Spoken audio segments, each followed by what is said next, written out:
Throughout my life, I've always been a very anxious person, and I've had to deal with anxiety in all aspects of my life, including at work. When that is said though, talking about anxiety still seems to be somewhat of a taboo at work. I think it's more than time to break the silence and the stigma that surrounds anxiety in the workplace. So what is anxiety? Anxiety is just a normal human response to stress and to perceived threats.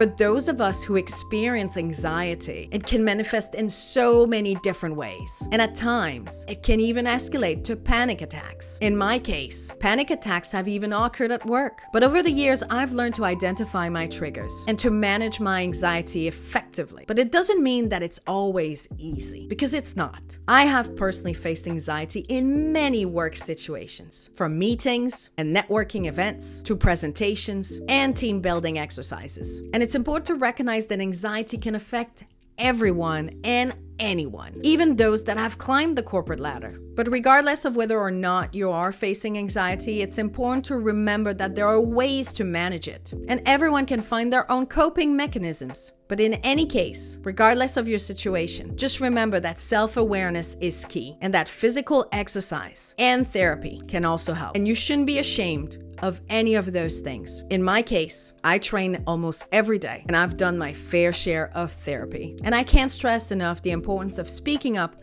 and talking about anxiety, including in the workplace. It's okay to share our struggles. It's okay to ask for support. And that by breaking the silence, we destigmatize anxiety in the workplace and create a more open and understanding environment. If anything I said here today resonated with you, or if you have your own experience to share, please feel free to comment. And remember to talk about anxiety so that we can foster workplaces that embrace mental health.